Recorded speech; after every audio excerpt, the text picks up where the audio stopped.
있습니다. 미국과 유럽, 중국의 대접 지표가 모두 부진하게 나왔지만 시장은 그 뒤에 있을 경기 부양의 기대가 더 큰 것 같습니다. 어제 하늘 조금 주춤했지만 금요일 날 21선을 회복시켜놓고 오늘 다시 한번 추가적으로 양봉을 뽑아내면서 코스피는 나쁘지 않은 기술적 흐름을 이어갈 것 같은데요. 오늘 무엇보다 기관의 현물 순매수 강도가 주목해 볼 만합니다. 지난주 금요일 기관의 통큰 주식 매수 한 3천억 정도가량 됐었는데요. 어제도 적지 않게 샀는데 오늘 또다시 금요일날 큰 폭으로 오른 것만큼 기관의 강력한 매수가 다시 한번 들어왔습니다. 이렇게 기관의 강력한 매수가 슬슬 시작되자 실적 프리어닝 시즌에 들어왔음에도 실적 호전주도 호전주지만 오늘은 낙폭과대주 중심으로 시총 상위 대형주들이 크게 오른 날이기도 했었는데요. 삼성전자가 막판에 결국 플러스로 끝났을지 모르겠습니다. 원달러 환율도 장중에 계속 1140원대 하향 테스트를 했는데 오래간만에 1130원대까지 내려왔을까요? 정확한 환시장 종가까지 체크하고 돌아오겠습니다. 시황센터입니다. 미국 제조업 지표 부진으로 FRB가 추가 경기 부양에 나설 것이란 기대감에 코스피 지수가 하루 만에 반등에 성공했는데요. 오늘 지수는 소폭 오름세로 장을 출발했죠. 장 초반에 기관과 프로그램의 순매수에 1870선을 반짝 회복하기도 했는데요. 오후 들어서 외국인까지 가세하면서 상승 출발했던 기세를 이어가는 모습이었습니다. 장 마감 30분을 남겨놓고 상승폭을 더 키운 모습인데요. 오늘 코스피 마감 종가는요. 전거래일보다 0.87% 상승한 1867선에서 거래 마감했습니다. 수급 내용 확인해 보겠습니다. 오늘 기관이 연일 큰 폭으로 매수했습니다. 기관을 통해서 3천억 원 가까운 매수 물량이 유입됐고요. 외국인 역시 동반 매수했습니다. 반면에 개인은 차익 실현에 나서면서 오늘 장 4천억 원이 넘는 차익 매물이 출회가 되는 모습이었습니다. 이어서 코스닥 지수입니다. 코스닥 지수도 나흘째 연속 상승 행진을 이어갔습니다. 오늘 지수는 오름세로 장을 출발해서 기관의 순매수에 490선 가지기를 시도했는데요. 성공한 모습이네요. 오늘 코스닥 마감 지수는요. 전거래일보다 0.71% 상승한 493선에서 거래 마감했습니다. 오늘 장에서는 기관만이 시장을 지켰습니다. 기관을 통해서 98억 원 정도 소폭 매수에 그쳤고요. 개인과 외국인은 동반 매도하면서 거래 마감했습니다. 이어서 환율 흐름 살펴보도록 하겠습니다. 오늘 환율은 글로벌 경기지표 부진에도 큰 폭으로 하락했는데요. 시장에서는 미국의 추가 양적 완화 가능성과 또 ECB의 금리 인하 기대감이 작용한 모습이었습니다. 내고 물량과 롱스탑 등으로 꾸준히 반락하면서 장중 1140원 선도 깨지기도 했는데요. 오늘 장 아쉽게 1140원 선에서 거래 마감한 모습입니다. 환율입니다. 전거래일보다 5원 80전 하락한 1140전 3원에서 거래 마감했습니다. 이어서 코스피 시가총액 상위 종목 살펴보도록 하겠습니다.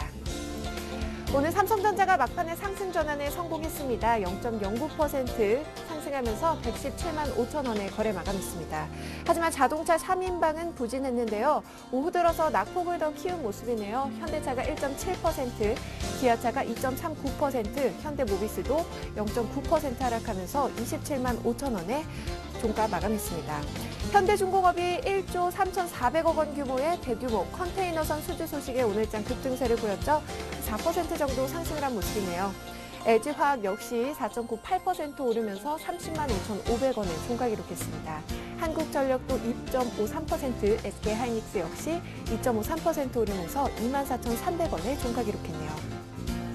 이어서 코스닥 시가총액 상위 종목 살펴보도록 하겠습니다. 서울반도체가 기존 제품보다 5배 밝은 LED 신제품 출시 소식에 오늘장 강세를 보였습니다. 3.25% 오르면서 25,450원에 종가 기록했고요. CJ홈쇼핑 역시 4.55% 급등세를 보였죠. 오늘 18만 6천 원에 종가 기록했습니다. CJ E&M도 강보합권에서 포스코 ICT와 SM 역시 1%대로 강세를 보였고요. 반면에 SFA가 0.74%, 위메이드도 2.52% 하락하면서 오늘장 54,100원에 종가 기록했습니다.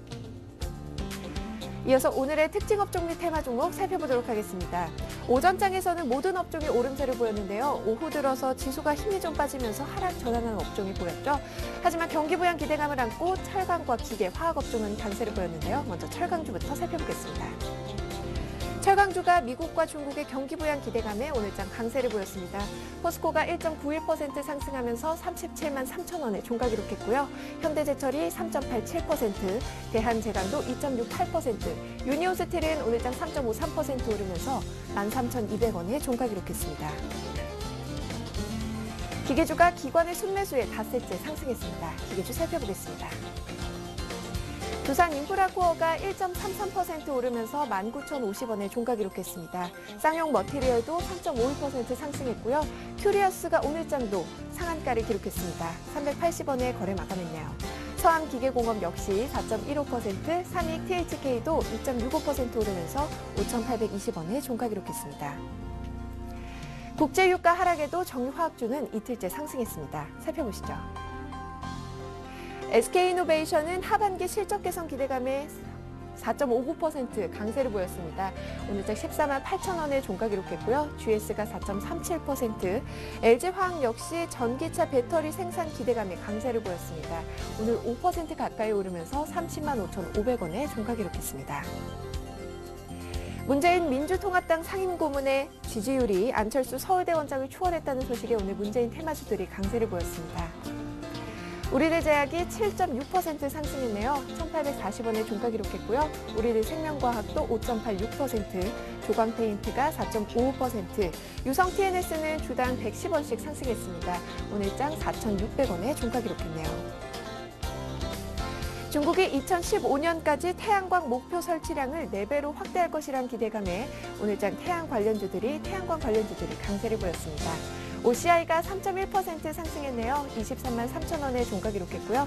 웅진에너지가 6.45%, 오성 LST는 4.77% 상승했습니다. OCI 머티리얼즈 역시 5.57% 상승하면서 4만 3,600원에 종가 기록했습니다. 하이마트가 MBK 파트너스의 인수 포기 소식에 급등세를 보였습니다. 오늘 하이마트는요, 7.55% 상승했네요. 5만 2천 원에 종가 기록했습니다. 채권단의 자금 지원으로 법정관리 위기를 넘긴 난광토건이 오늘장 상한가를 기록했네요. 오늘 주당 440원씩 상승하면서 3,420원에 종가 기록했습니다. 마지막입니다. 오늘장 하한가 기록한 종목인데요. 묻지마급등 CNK 인터주 살펴보겠습니다. 지난달 이상급등 행진을 하던 CNK 인터가 3일째 급락세를 보였습니다. 오늘장은 하한가를 기록했는데요. 5,580원에 종가 기록했습니다. 지금까지 시황센터에서 김혜선이었습니다. 네, 오늘 기관의 순매수 현물 금액이요. 3,160억 정도 됩니다. 지난주 금요일이 2,900억대 후반이었는데 현재 금요일보다 더 샀다고 보시면 되고, 무엇보다 원달러 환율이요. 약 한 2달 만에 처음인 것 같아요. 종가상 1,138원, 5월 8일 이후에 처음 원달러 환율이 1,130원대까지 내려와 원화 강세가 진행되고 있습니다. 자, 시장을 둘러싼 이슈 어떤 것들이 이 밖에 더 있고 전문가들은 그 이슈에 얼마나 공감하는지 OX를 통해서 쉽게 알아보는 시간이죠. 시장 공감대 OX 곧바로 시작을 해보겠습니다. 오늘 함께해 주실 두 분의 전문가를 먼저 소개해 드릴 텐데요. 솔로몬 투자증권 목동지점의 주대영 대리님과 HMC 투자증권 잠실지점의 김관수 과장님 모셔보겠습니다. 두 분 안녕하세요. 안녕하세요. 안녕하세요. 네, 자, 시장을 둘러싼 이슈부터 화면을 통해서 확인해 볼까요? 네, 첫 번째 글로벌 제조업 부진이 오히려 경기 부양으로 이어질 수 있을까? 두 번째, 7월 증시 랠리 가능할까? 세 번째, 먹구름 꼈던 태양광주 이제부터 상승세 이어갈 수 있다? 네, 전반적인 매크로 얘기를 시작으로 해서 태양광주 전망까지 이어가 보도록 하겠습니다. 먼저 첫 번째 이슈죠. 글로벌 제조업 부진이 경기 부양으로 이어진다? 자, 지표가 안 좋을수록 부양책이 나온다. 두 분 다 같은 의견이시고 전반적으로 이 의견에는 모두들 공감을 하시는 것 같아요. 김관수 과장님. 근데 ISM 제조업지수는 조금 충격이지 않았나. 50은 그래도 유지될 줄 알았는데 그마저도 깼더라고요. 예, 맞습니다. 일단 뭐 시장의 불안 심리를 자극할 수 있을 수치이기는 한데 다만 이제 이런 악재들이 터짐으로 인해서 좀 더 경기 부양책에 관한 이제 기대 심리가 좀 시장에 반영된 것 같습니다. 전주에도 말씀드렸다시피 악재가 만연하고 시장이 팽배해 있을 때 오히려 작은 기대 심리에도 시장이 좀 반등을 세게 할 수 있는 그런 이제 원리가 되겠는데요. 일단 FRB에서 추가 경기 부양책에 나설 것이라는 이제 기대감에 뭐 뉴욕 증시도 반등에 성공을 했고 우리나라도 지금 반등에 성공하는 모습입니다. 다만 이제 앞에서 말씀하셨던 제조업 지수가 이제 ISM 제조업 지수가 네. 6월 달에 미국의 다소 이제 조금 불안한 그 모습을 보이면서 49대로 이제 50을 밑으로 하회를 하게 됐는데요. 이게 2009년에 이후로 지금 가장 낮은 수치로 다시 또 기록을 하게 됐습니다.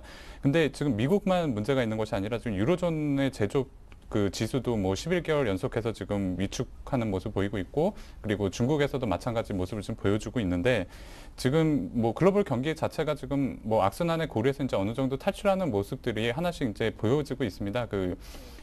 EU에서 이제 정상회담을 통해서 어떻게 그런 이제 그 유로존의 문제들을 이제 해결해 나갈 것인가에 대해서 이제 어느 정도 언급이 이루어지면서 그 해결의 실마리를 보이고 시장은 이제 빠르게 반응을 하고 있는 거거든요. 그래서 뭐 제조업 지수 자체만 놓고 보면은 지금 당장에는 좀 뭐 위축되는 심리가 보이는 것은 사실이나, 이게 아무래도 이제 후행해서 지표들이 나오는 거기 때문에 네. 가장 안 좋았던 그 정점에서의 그 지표들이 지금 이제 반영되고 있다고 보여집니다. 그래서 여기서 뭐 추가적인 더 악재가 발생되기보다는 조금 더 이제 경기 부양책이라든지 G2의 경기 부양책이라든지 이제 좀 호재성 뉴스를 이제 찾아가면서 시장이 좀 안정화를 찾는 그 구간대로 이제 올라가지 않을까 하는 것이 이제 전망입니다. 네, 중국도 의외로 경기 저점이 이번에 저점이겠지? 아니야, 이번에 저점이겠지 했는데 계속 그 저점을 아직 못 잡는 와중에 미국의 고용이 한때 참 지표가 괜찮았었는데 그마저도 꺾이면서 슬쩍 전반적으로 지표가 안 좋은 것이 이제 수치로 막 나오고 있죠. 5월 달에 이어서 지금 6월도 부진했다. 지금 그게 보여지고 있는 거죠. 그렇죠. 저는 이제 제가 항상 말씀드리는 것 중에 키포인트가 이제 고용 성장이 없는 고용 회복, 그러니까 고용 회복이 없는 경제 성장은 없다라고 말씀을 드리는데요. 그 부분에 대해서 왜 중요하냐면요.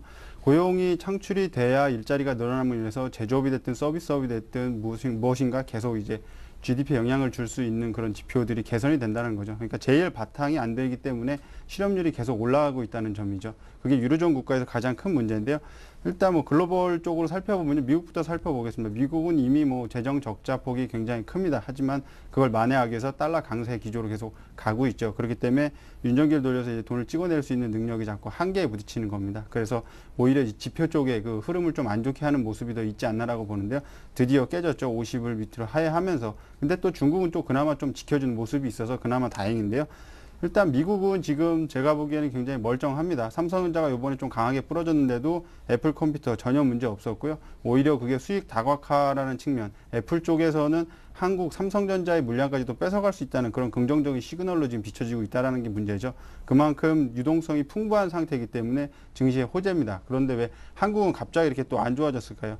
그렇다면 요즘에 또 스물스물 나오는 얘기들이 또 이제 가계부채 얘기도 나오고 이럽니다. 그렇다면 분명 대한민국도 실업률이 조금 높아진다는 건 분명히 아셔야 될 부분인데요. 아직까지 그렇게 국내 쪽은 큰 여파를 다치고 있지 않는 게 아마도 일본 쪽하고 연관되지 않았나라고 저는 보고 있는데요. 일단 그 노령화 사회로 지금 진입을 했죠. 대한민국 자체가. 네. 그러니까 일본은 지금 이미 잃어버린 20년까지 지금 지나가 있는 상태에서 대한민국과 똑같은 그런 길을 가고 있다라는 거죠. 그게 총체적으로 봤을 때 난국의 모습을 보여줍니다. 왜냐하면 지표들이 계속 안 좋게 나올 수 있다라는 점이죠. 그러니까 국내도 지표가 제가 보기엔 굉장히 안 좋습니다. 그런데 또 좋게 나옵니다. 이게 그래서 저도 좀 의심스러운데 그런 지표들 저도 굉장히 많이 살펴보는데 안 좋은 지표들이 분명 나옵니다. 근데 2% 정도는 지금 뭐 경제 성장 충분히 가능하다고 하는데 저 궁금한 게 있어요. 예. 이번 이제 주말에 미국의 이제 고용 지표가 예. 또 아주 무게감 있는 지표가 기다리고 그렇죠. 있는데 여기서 안 좋게 나오면 안 좋게 나올수록 예. 시장은 정말 오를 분위기인데요. 이런 지금 환호하죠. 시기라면은. 예. 그러니까 시장 참여자들이 다변화되면서 나타내는 가장 큰 특징 중에 하나가 경제 지표들이 안 좋으면 그만큼 경기 부양에 대한 기대 효과가 지금 선 반영돼 있다라는 겁니다. 그래서 유동성이 계속 풍부해지고 지금도 끊이지 않는 유동성이 공급되고 있죠. 6월에 오퍼레이션 트위스트 종료를 맞춰서 연장한 것도 그렇고요. 아직 지금 Q3에 대해서 얘기가 안 나옵니다. 그렇다면 분명히 아직까지는 더 나올 카드가 많기 때문에 지표를 더 부러뜨려도 상관없다라는 거죠. 그래서 제가 보기에는 지금 국내 증시는 그렇게 나쁘진 않습니다. 이번에 저도 굉장히 부정적으로 봤는데 이번에 정상회담을 통해서 긍정적인 스탠스로 바뀌었습니다. 파생 쪽에서도 그런 흐름이 나타나고 있고요. 그래서 지금 지표가 저는 안 좋으면 안 좋을수록 경기 부양 효과는 더 극대화가 되기 때문에 증시 유동성 랠리는 더 커지고 그런 그 풍선 효과 어느 순간인가 그 터지겠죠. 나중에는 그 유동성이 마무리되는 시점 조금 저는 굉장히 보수적으로 봤었는데 이제는 연말도 넘길 수 있다. 그거는 미국 대선, 국내 대선 뭐 이런 데 영향도 좀 낀다고 봅니다. 그래서 궁금한 게요. 그러면 네. 경기 부양책은 미국이라든가 뭐 중국, 뭐 유럽은 이제 당장 22 통화정책 회의도 걸려 있는데 네. 언제쯤 나오겠습니까? 뭐 김관중 화장님 먼저 그 얘기를 좀 여쭤봤으면 좋겠어요. 이제 그 다음에 여쭤보겠습니다. 네, 일단 뭐 경기 부양책에 관해서는 일단은 지표들이 안 좋은 결과들이 계속 나와주면 나와줄수록 또 그거에 대한 또 기대 심리가 또 반영될 수 있는 부분이고요. 일단 G2라고 하는 이제 미국이나 그 중국의 경기 부양책도 좀 살펴봐야 될 필요가 좀 있어 보입니다. 연말에 뭐 미국 같은 경우는 대선을 또 앞두고 있고 중국 같은 경우는 뭐 이전에 뭐 소비 부양책들 각가지 이제 경기 부양책들을 좀 발표를 하고 했는데 이런 것들이 이제 실물 경기에 어떻게 반영되고 그리고 또 그 이전에 금리라든지 이런 문제들을 또 해결해 나갈 수 있는 정책적인 또 그런 지지들이 나와주는지 여부 이제 체크해가면서 가셔야 될 것 같고요. 뭐 지지난주에도 이미 말씀드렸지만 뭐 EU에서 당장의 큰 어떤 해결책을 금방 제시하고 그게 금방 바로 시장에 또 이렇게 적용되지는 않습니다. 다만 이제 안 좋은 악재들이 이렇게 많이 노출되면 노출될수록 시장에는 어느 정도 이제 반발 심리가 생기기 때문에 그 기대 심리에 의해서 그 정상회의 이후에 오히려 더 좋은 시장의 긍정적인 그런 정책들이 나올 것이다 하는 기대감에 의해서 이제 시장이 이제 끌어올려지는 거거든요. 네. 그러니까 말하자면 지표들이라든지 이런 숫자들도 물론 중요하지만 시장에는 그 심리라고 하는 그런 이제 보이지 않는 또 다른 지표들이 지배를 하고 있기 때문에 투자자분들께서도 뭐 이게 후행적으로 나오고 있는 지표들을 따라갈 필요도 물론은 있겠지만 그에 앞서서 좀 심리적인 영향도 좀 생각해 보시면서 좀 투자를 하실 필요가 있어 보입니다. 네. 주대영 대리님, 직접적으로 좀 얘기를 부탁드려요. 네.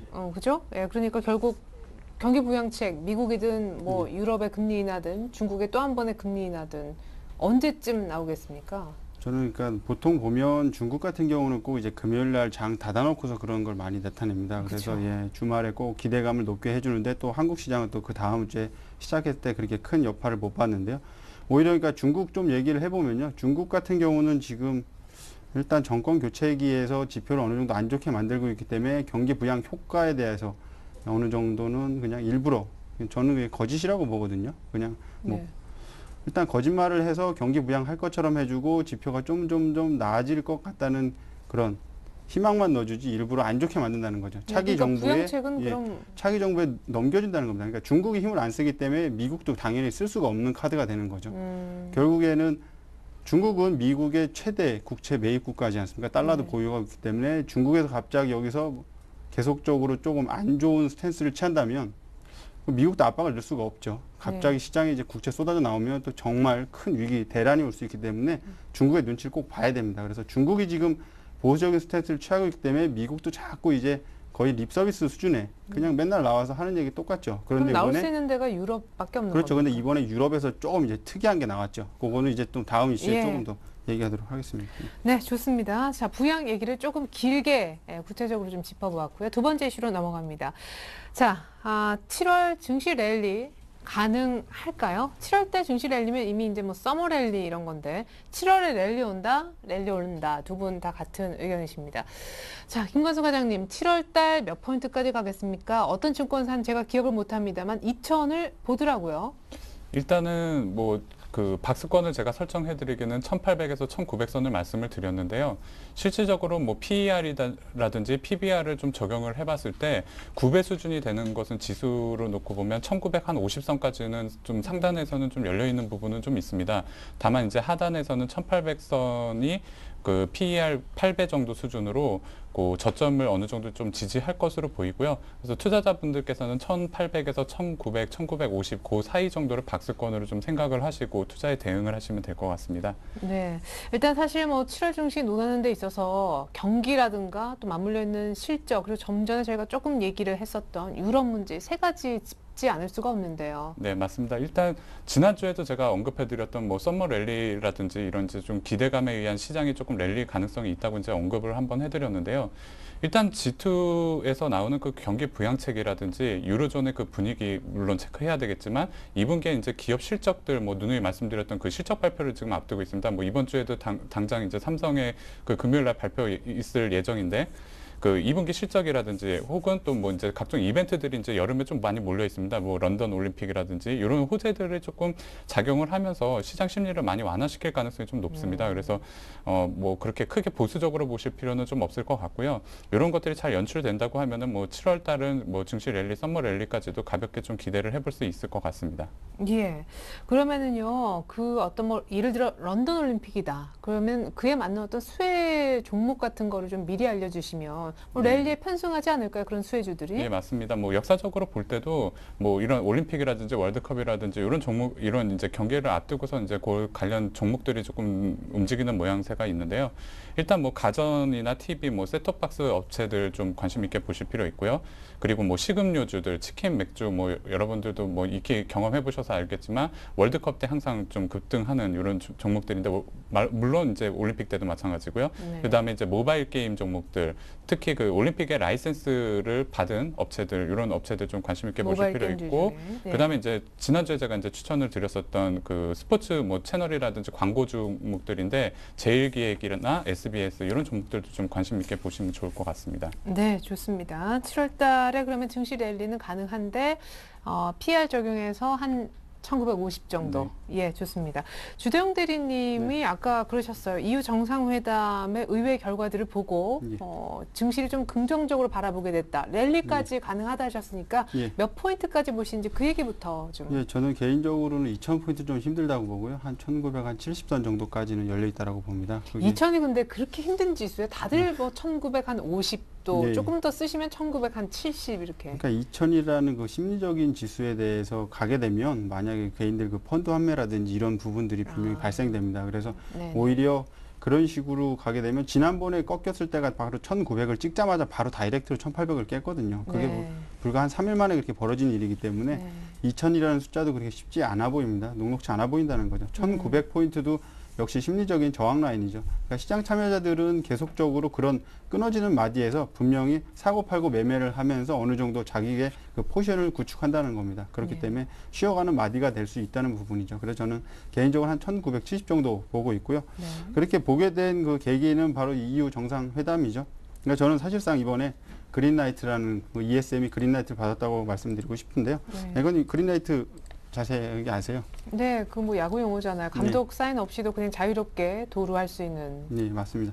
그러니까 이게 뭐냐면 제가 보기에는 그 감독이 누가 있을까요? EU라고 하면 EU의 감독은 제가 보기에는 그 독일의 그 수장이죠. 네, 메르켈 총리. 네, 메르켈 총리죠. 당연한데요. 메르켈 총리가 한 발 뒤로 물러섰다라고 시장은 평가를 하죠. 왜냐하면 이제 직접적으로 관리를 안 하더라도 ESM을 통해서 은행을 관리하고 부실이 있다 싶으면 현실 세계에서 바로 이제 정치권의 동의 없이도 갈 수 있다라는 점. 그렇기 때문에 상당히 우호적인 입장을 지금 취할 수 있다라는 거죠. 그런데 미국에서 이런 부분에 대해서 분명히 카드를 쓰게끔 어느 정도 만들었다고 저는 보고 있어요. 지난번에 한번 정상회담들 했잖아요. 그래서 G20 때 분명히 이렇게 주지 않았나 하고요. 오히려 메르켈 총리는 자기는 좀 억울하다는 그런 표정을 좀 짓고 있죠. 자기는 전혀 그럴 생각이 없다. 그건 이제 자국 국민한테 표를 의식한 그런 정치적인 저는 행동 이슈라고 좀 보고 있고요. 그래서 그 사실상 그 그린라이트를 줬기 때문에 무조건적으로 어느 정도 지원을 해도 된다라는 거죠. 그럼 ESM에서 분명히 위기가 오면 위기가 올수록 점점 더 큰 돈을 만들어낼 수 있다라는 거죠. 사실상 유럽을 지배할 수 있게 됐다라는 겁니다. 그렇다면 메르켈 총리가 가만히 있을까요? 또 어느 순간인가 증시가 너무 화랑일 때 꼭 한번 이제 튕기는 멘트 한번 뜨고 날려줄 겁니다. 네. 예. 그거에 대해서 인정 못한다 뭐 이런 구두 발언도 있고요. 그렇기 때문에 저는 그런 부분들에 있어서는 총체적으로 봤을 때 지금 당분간은 일단 뭐 엄발의 오줌 누기라는 표현을 좀 써도 될지 모르겠는데 그런 식으로 일단은 한 1, 2분기 정도는 시간을 벌었다라고 보고 있고요. 거기서 이제 GDP 이제 성장 정책 같은 게 어떻게 맞아 떨어지나 좀 살펴봐야 되는데요. 일단 그 카드는 이제 7월 9일 유로존 재무장관 회의로 넘어갔습니다. 그래서 실무진들이 어느 정도 말을 맞춰서 이루어지느냐가 문제인데요. 아시겠지만 보통 그 참모진들, 재무장관들은 대통령의 최측근을 두게 돼 있죠. 그렇기 때문에 거의 확실시 된다라고 보시면 될 것 같아요. 근데 또 다음 주에 7월 9일이기 때문에 또 옵션 만기까지 껴 있어 갖고 이게 증시에 좀 변동성을 이번에는 제공해 주지 않을까라고 저는 보거든요. 6월 달에는 오히려 제가 변동성 축소를 얘기했는데 오히려 7월, 지금 7월 1주차, 2주차는 금일도 보시면 아시겠지만 좀 더 이제 큰 변동성이 나타나지 않을까. 그래서 랠리가 가능하다고 저는 말씀을 드리고 싶고요. 네. 지표 부진이 분명히 나타나고 있습니다. 하지만 유동성을 바탕으로 한 그런 공급이 되고 있기 때문에 악재가 더 이상 악재가 아닌 악재 소멸이 호재로 받아들여지는 그런 형국이니까요. 조금 더 이따가 뭐 내일장 전략에 뭐 종목까지는 아니더라도 어느 정도 더 말씀을 드릴 텐데요. 이번 증시 꼭 놓치지 말고서 조금 수익을 좀 내시는 전략을 취하도록 말씀드리고 싶습니다. 네. 이유 설명에서 완벽하게 이해를 하기 어렵다 하시는 분들도 있으실 테지만 어쨌거나 제가 1부 또 2부 현재까지 종합해 본 결과 전문가님들은 전부 다 7월 달에 일단은 올라간다는 쪽의 얘기를 굉장히 많이 하시는 것 같습니다. 자, 그렇다면 특별히 오늘 또 깜짝 뒤에 이슈가 좀 있었던 태양광주 특별히 전망을 좀 끝으로 들어보고 싶은데요. 먹구름 꼈던 태양광주 이제부터 상승세 이어갈 수 있다. 자, 태양광주 미래는 박다. 두 분 의견은 처음부터 끝까지 같으십니다. 김관중 과장님, 한화케미칼이 독일의 업체를 하나 인수해 간다고 해서 오늘 급등했었고, 네. 일본이 보조금을 준다고 하더니 이제는 중국이 태양광 그 발전량 자체를 4배 늘린다. 갑자기 호재가 막 정신없이 쏟아져요. 네, 일단은 뭐 기존의 그 폴리실리콘이 그 공급 과잉에 의해서 주가는 어느 정도 많이 조정을 받아 있는 시점에서 이제 뭐 더 이상 나올 악재는 없어 보이고요. 네. 다만 조그마한 이제 호재에도 이제 시장이 그 종목들이 급하게 이제 좀 반응을 하는 모습을 좀 보여줄 걸로 예상이 되고 있습니다. 일단 뭐 오늘 또 뉴스가 나왔었던 그 중국의 그 설치량의 뭐 목표치 4배 수준으로 이제 2015년까지 좀 설치를 하겠다고 하는데 과거 중국의 경우를 보면은 네. 풍력 발전의 사례에서도 뭐 이미 그 목표치를 기간에 앞당겨서 또 달성한 경우가 있기 때문에 중국 같은 경우도 뭐 무난하게 2015년 이전에 뭐 20기가와트 규모의 네. 그 4배 수준의 그 목표치를 충분히 달성할 걸로 보이고 있고요. 이게 이제 오히려 시장의 이제 호재로서 그 공급 과잉에서 이제 공급 이제에 어느 정도 균형을 맞춰줄 수 있는 좀 효과가 나타날 것으로 보입니다. 그래서 뭐 OCY와 같은 이제 우리 국내 그 폴리실리콘 업체들이나 각종 또 태양광 업체들이 또 직접적인 수혜를 받을 것으로 좀 예상이 되는데요. 이미 그 공급 과잉에 대한 그 우려는 정점을 어느 정도 지났다고 보여지고요.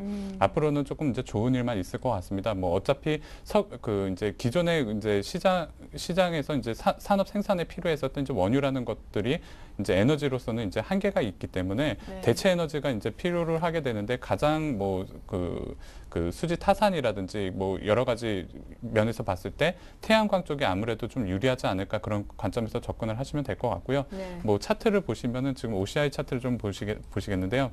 뭐 일봉 차트를 보셔도 뭐 60만 원 후반대를 제가 한번 찍고 이제 지금 20만 원대에서 지금 계속 그 박스권에서 그 횡보를 하고 있는데 주봉으로 보면은 20주 선을 지금 가볍게 조금 뚫고 올라가는 오늘 모양이 좀 나왔습니다.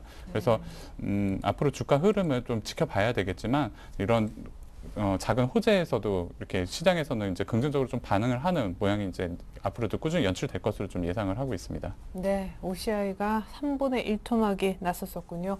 자, 사실 공급 과잉 얘기가 이제 많이 이제 촉발이 된 것이 사실은 중국에서 굉장히 싼 저렴한 그걸 이제 대표성으로 해가지고 막 여러 군데 진출을 했었다가 아유 안 되겠네 해서 이제 소위 많이 망하지 않았습니까? 그러면서 이제 맞습니다. 구조 조정이 좀 일어나고요. 네. 뭐 유럽도 미국도 굉장히 대표할 만한 그런 태양광 업체들이 문을 또 닫아버리고. 맞습니다. 근데 우리나라 업체들은 조금 살아있는 것 같아요. 이제 수요가 중국에서 또 들어오고 일명 이제 발주를 따오는 거죠. 네. 뭐 일본도 뭐 이렇게 되면은 공급 과잉이 줄고 수요가 이제 점점 생겨나면은 살아있는 우리 기업으로서는 유리할 수밖에 없는 국면인데요. 네, 맞습니다. 일단 뭐 태양광 말씀드리기 전에 이제 신재생 에너지 쪽부터 좀 말씀을 드려야 될 것 같은데요. 제가 보기에는 그 풍력이나 이런 것보다는 오히려 태양광 쪽이 제일 업황이 밝다라고 보고 있습니다.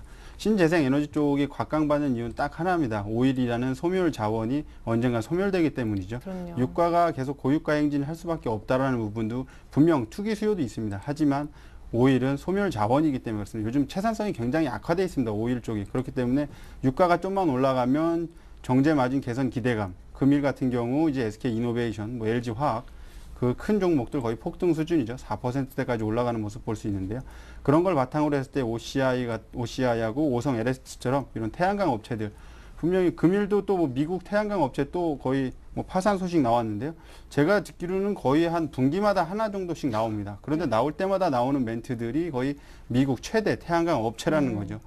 그렇다면 도대체 얼마나 경영을 못했길래 그렇게 업체들이 줄도산을 하는 건지 전 잘 모르겠지만 근데 뭐 굉장히 될 것처럼 태양광의 초반의 분위기가 그랬기 때문에 맞습니다. 이제 일단 막 지원 놨다가 이렇게까지 안 될 줄 몰랐겠죠. 뭐. 맞습니다. 예. 그러니까 그 정부 지원도 분명히 있었죠. 이 네. 유가에 대한 부담감 그런 걸 떨쳐버리기 위해서 분명히 정부 지원이 있었기 때문에 그렇게 우후죽순 많이 생겼는데 그게 이제 치킨 게임으로 결국엔 다 없어지고 정말 남은 우량한 옥석을 가린다는 그런 표현이 맞다고 봅니다. 그래서 저는 OCI하고 오성 LST 좀 좋게 봤고요. 개인적으로는 웅진 에너지를 좀 많이 좋게 봤었는데요. 그 웅진 코에 매각해갖고 살리겠다는 그런 의지도 분명히 있지만 그만큼 업황 자체는 안 좋았다는 점이죠. 그렇다면 지금의 랠리, 이런 반짝 랠리 같은 경우는 OCI 좀 뭐 차트 보면서 좀 제가 말씀을 드리도록 하겠는데요. 그러게 아까 20주 선을 살려놨다 이런 분석도. 저 같은 경우 제가 지난번에 한번 또 그 태양광 쪽에 말씀을 드린 적이 있습니다. 저는 제일 좋아하는 게 이렇게 61선 이게 밟으면서 수급이 개선되는 종목군들이거든요. 이런 데 거의 딱 걸렸다고 보시면 될 것 같습니다. 수급이 좋다라는 거 분명히 그들도 먼저 알고 있다라는 거죠. 기관이 됐든 외인이 됐든 매수 포착 시점 분명히 61선을 통과하면 수급이 나아진다는 점. 그렇다면 왜 여지껏 안 좋았냐는 점이죠.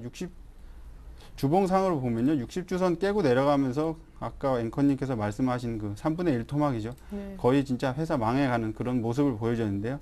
한 1년여간의 바닥을 잡으면서 어느 정도 힘고르기, 숨을 고르고 있다라는 점이죠. 그렇다면 60주선이 있는 부분까지 어느 정도 반등을 노릴 수 있다라는 점입니다. 그런 게 이제 수급이 좋아진다는 건 분명히 오늘 같은 호재, 미국 그런 호재로 인해서 반사이익이 분명 충분히 예상됐던 부분인데요. 지금 그림 보면은 상당히 힘이 좋습니다. 그래서 지금 들어가도 됩니까? OCI 기준으로 얼마까지 갈 수 있다고 보시는 저는 거예요? OCI 지금 60주선이 지금 27만 원까지 있는데요. 네. 개인적으로 20만 원을 돌파하면 그 다음 심리적인 저항 라인은 30만 원을 보거든요.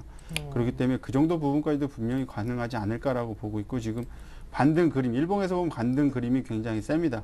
그만큼 수급이 개선되고 있다는 점이죠. 그러니까 오히려 지금 자르는 것보다는 물량을 좀 더 늘려서 가도 나쁘진 않다라고 보고 있고요. 저는 뭐 좀 다른 쪽으로 말씀을 드리면 또 이제 LED 쪽도 같이 좀 포함된다고 보는데 고효율 전력 장비죠. 고유가 시대에 이제 전력난으로 LED 수가 꾸준히 늘고 있다는 점인데요. 그게 보면 지금 서울 반도체인데요. 차트가 거의 똑같습니다. 지금 태양광 업체였죠. OCI하고 비교해서 봤을 때 61선이 개선되면서 큰 폭의 반등을 나타냈다는 점이죠. 그렇다면 분명 수급이 개선된다는 건 우리가 알지 못하는 무슨 긍정적인 모멘텀이 분명히 나올 거라는 겁니다. 정부 정책도 LED 쪽으로 가닥을 잡고 있으니까 이런 종목군들까지 한번 살펴보시면 이번 랠리에는 그게 소외되지 않지 않을까라고 저는 보고 있습니다. 네. 요즘에 뭐 LS 산전 이런 차트를 봐도 그렇고 전반적으로 뭐 태양광, LED, 뭐 스마트 그리드 어쨌거나 이 대체 에너지 쪽이 큰 틀에서 대세는 맞다 이런 생각도 해봅니다. 이렇게 해서 두 분의 전문가와 함께 현 시장 공감대 알아봤습니다.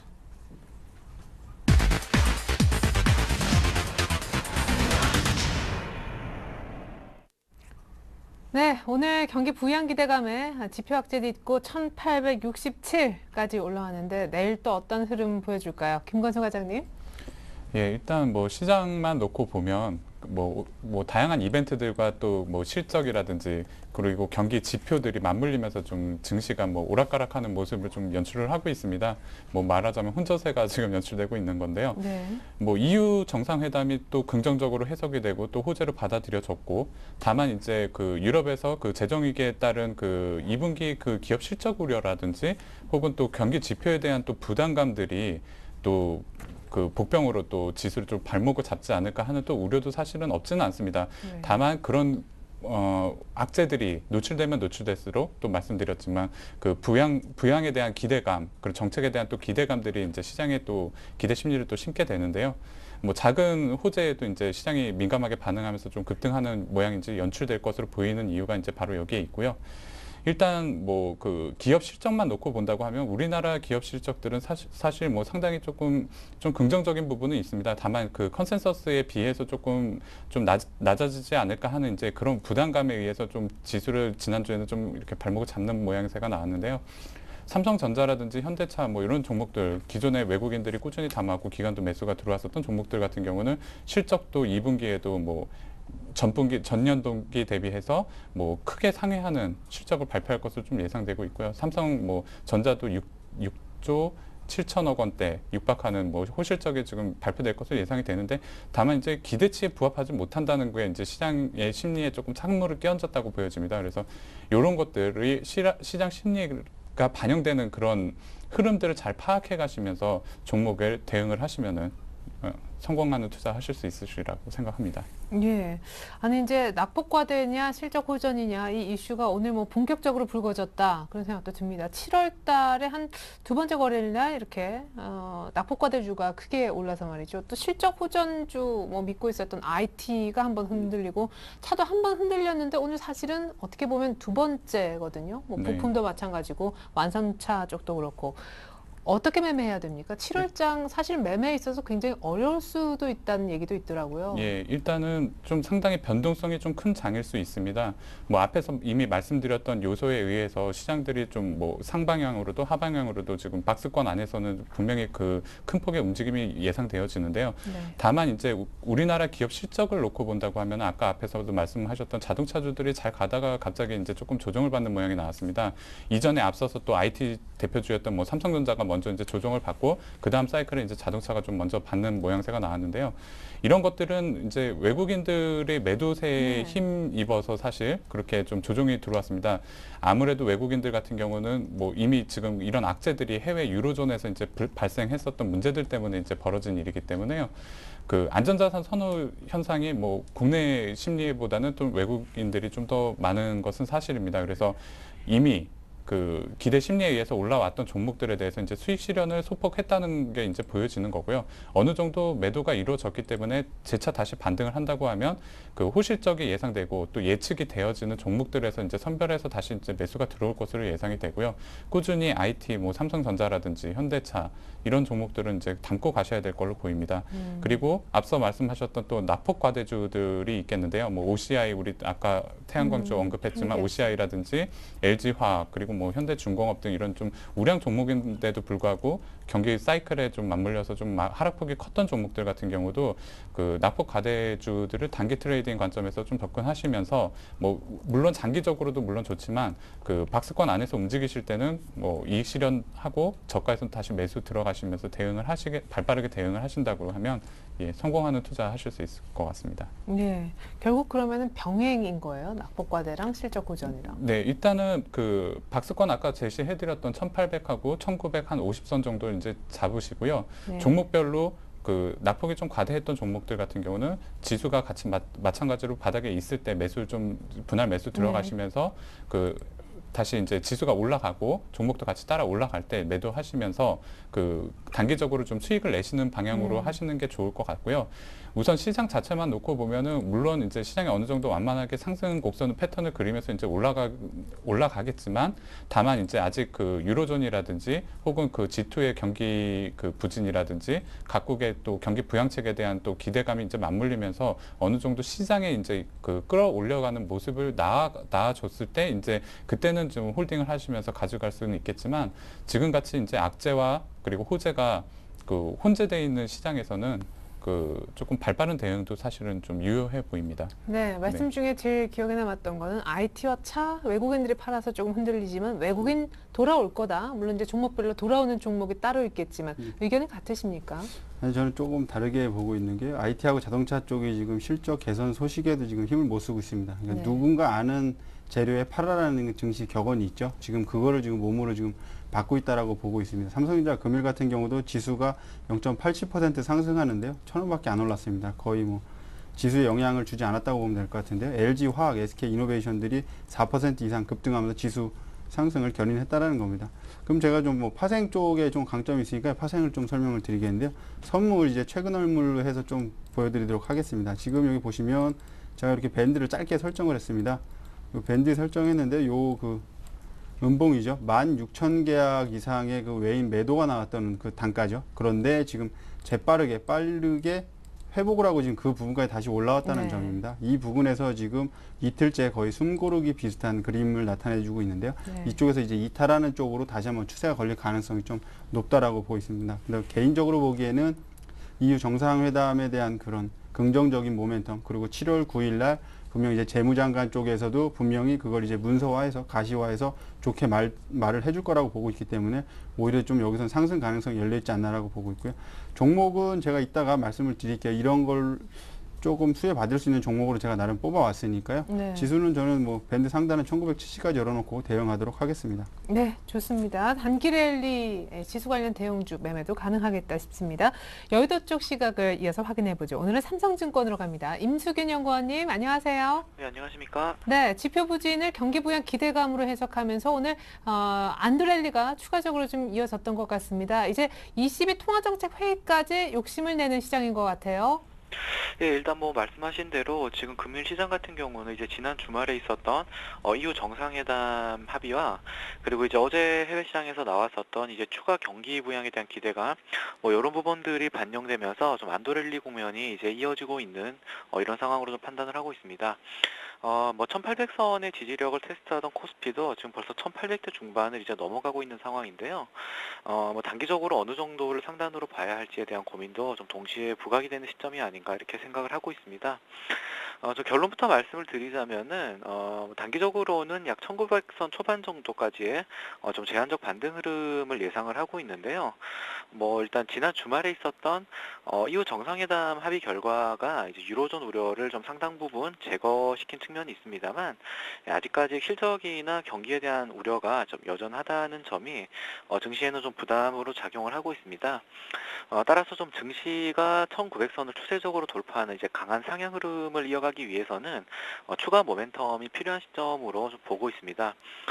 일단 뭐 금주에 잡혀 있는 ECB의 통화정책 회의라든지 그리고 이제 주말로 예정돼 있는 이제 미국 고용 보고서 발표 그리고 이제 7월 초에 나올 것으로 전망되는 이제 삼성전자 프리어닝 발표 등이 뭐 추가적인 모멘텀이 될 수는 있겠습니다만 아직까지는 지금 이런 이벤트에 대한 기대감이 크게 높지는 않은 것이 사실이기 때문에 단기 반등 이후에는 이제 국내 증시가 재차 눈치 보기 국면에 돌입을 하거나 박스권 내에 제한적인 등락을 반복하는 그런 주가 흐름이 좀 나타날 가능성이 크다 이렇게 좀 시장을 전망하고 있습니다. 네, 그러니까 6월 고점, 이전 고점인 한 1900대 초반 딱 거기까지만 좀 기대를 걸어보자라는 말씀이신데 그렇다면 오늘 낙폭과대주는 한 1900 밑에서까지는 조금 더 추가적으로 성큼성큼 오늘처럼 가지 않을까 생각도 들거든요. 전략적인 측면 세워주시죠.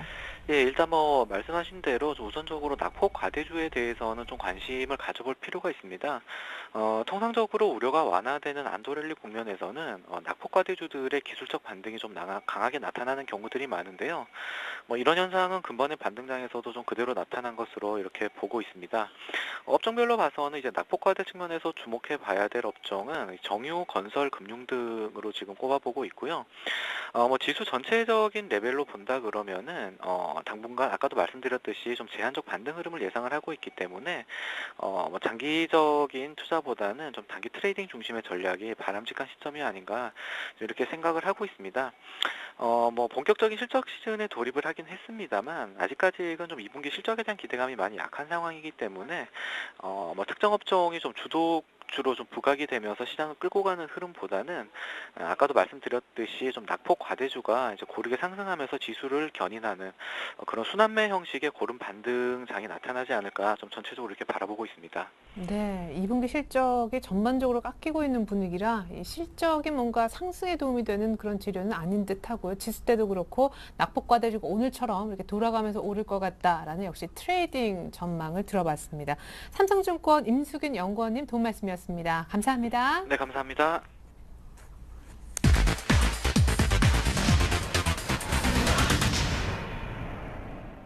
네, 이번 순서는 수익률 펀치 시간입니다. 두 분의 전문가 지난주 언급한 종목 한 종목씩 있었는데 누가 더 수익이 높았을까요?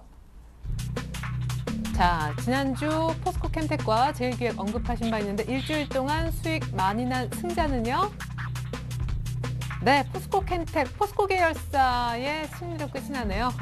3% 이상 수익을 내셨습니다. 주대영 대리님, 오래간만에 승리인 것 같은데 축하드립니다. 예, 감사합니다. 예. 참 너무 오랜만에 이겼나 본데요. 몸들 빨 모르겠습니다.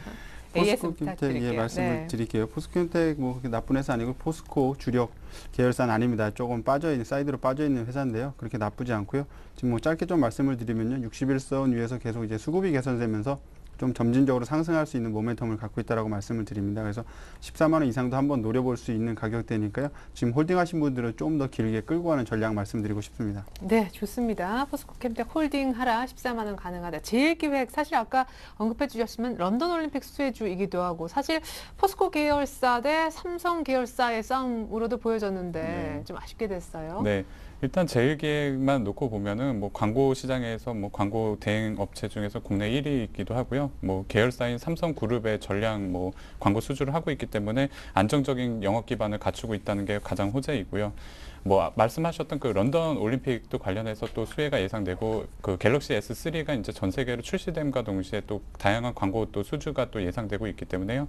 뭐 목표 가격은 충분히 금방 달성할 수 있을 것으로 보이고요. 뭐 지금 차트 놓고 보면은 그 주봉 차트인데요. 60주선을 꾸준하게 받치고서 지금 2009년부터 꾸준히 올려놓고 있습니다. 그래서 안정적으로 추가 상승이 가능하니까요. 예, 장기 보유 관점에서도 대응 가능하십니다. 네, 좋습니다. 자, 이렇게 해서 AS 들어봤고요. 본격적으로 오늘의 펀치 종목 화면을 통해서 먼저 확인부터 해보겠습니다. 자, 주대영 대리님이 오늘은 SK 하이닉스를 갖고 오신 것 같고요. 이어서 김관수 과장님은 대한항공을 준비하신 모양입니다. 자, 다시금 24,000원대 SK 하이닉스를 이 시점에 들고 오신 특별한 이유가 있나요? 네, 뭐 짧게 좀 말씀을 드리고 싶은데 한국을 대표하는 반도체 기업이고요. 최근에 이제 SK에 인수돼 갖고 관심도가 좀 집중되고 있습니다. 좀 차트 보면서 말씀을 드리도록 하겠는데요. 지금 61선 아래서 그렇게 그림이 좋은 모습은 아닙니다. 하지만 금일 같은 경우 1%가 상승하지 않았는데 코스피 지수가 1%가 채 상승하지 않았는데 시장 수익률 이상 2.5% 상승했다는 건 지수 상승을 견인할 수 있다는 거죠. 그렇다면 지수 상승 견인할 수 있는 종목군 중에 제가 보기에는 탑픽은 아니더라도 탑픽 금일 보면 아실 겁니다. SK 이노베이션하고 LG 화학이었습니다. 그렇지만 그 부분, 그 종목들은 너무 많이 좀 가 있기 때문에요. 저 같은 경우 이제 SK 하이닉스를 들고 왔는데요. 내일 시초가 편입하도록 하고요. 목표가 25,500원이고요. 손절 라인은 23,000원 제시하도록 하겠습니다. 네, 그러니까 한 61선까지 역시 일단 한번 보시는 거죠. 네, 그렇습니다. 예, 하이닉스 25,000원대 중반 시초가에 한번 사보자 추천을 들어봤습니다. 이어서 우리 김관수 과장님의 대한항공 설명도 좀 들어봐야 되는데 아까 그 뭐 판에 종목 쭉 나올 때 대한항공도 있더라고요. 네, 맞습니다. 일단 뭐 회사만 놓고 본다고 하면은 뭐 지금 불고 있는 한류 바람에 의해서 또 다양한 각국의 입국자들이 좀 많이 급격하게 증가하고 있다는 게 또 눈에 띄고요. 그리고 또 원달러가 지금 굉장히 안정적인 수준과 1,140원 이하로 지금 뭐 움직이고 있는데요. 원달러 환율이라든지 또 유가가 안정적임에 의해서 또 호재를 좀 받을 수 있습니다. 그래서 여름에는 놀러 많이 가잖아요. 네, 또 계절적인 성수기가 맞물려 가지고 해외 입국자 수도 증가하고 있지만 또 출국자 수들도 꾸준하게 지금 증가를 하고 있기 때문에요. 네. 이런 관점에서 접근을 하시고 목표 가격은 54,000원을 짧게 제시해드리고 손절 가격은 48,000원 그리고 장기 목표 가격도 뭐 이전 고점 충분히 달성 가능하니까요. 그런 관점에서 접근하시면 궁금한 건 오늘 3% 올랐는데 내일 시초에 공략해도 괜찮습니까? 예, 괜찮습니다. 네, 좋습니다. 대한항공의 가격 설명까지 들어봤습니다. 이렇게 되면 펀치 종목이 압축됐죠? 제가 대신 끝으로 정리를 해봐 드리겠습니다. 자, 이번 한 주 동안 수익률 펀치는요, SK 하이닉스 대 대한항공의 대결로 압축이 됐습니다. 자, 먼저 우리 주대영 대리님의 SK 하이닉스부터 정리를 해봐드리면 업황 개선 기대 그리고 일단 뭐 SK에 인수되고도 집중도가 높아지고 있는데 25,500원까지 내시초가에 사서 짧게 일단은 보셨고요. 손절까지 23,000원이라고 언급해 주셨습니다. 이어서 김관수 과장님의 대한항공 설명 좀 들어보면 최근에 환율의 엄청난 안정 그리고 뭐 계절적인 성수기 효과도 있겠고요. 경기 방어 종목이기도 합니다. 출입국 수요도 늘어나겠죠. 역시 시초 매수해도 괜찮다고 얘기하셨고 내일요. 목표가는 짧게 54,000원, 손절가는 48,000원 불러주셨습니다. 네, SK 하이닉스냐 대한항공이냐 수익률 대결 결과는 아까 보신 것처럼 일주일 뒤 다음 주 시간에 공개되니까 많은 기대 부탁드리겠습니다. 함께 해주셨던 두 분과도 인사 나눌게요. 감사합니다. 감사합니다. 감사합니다. 네, 이상으로 오늘장 일장 2부 마칩니다. 저는 내일 다시 오겠습니다. 감사합니다.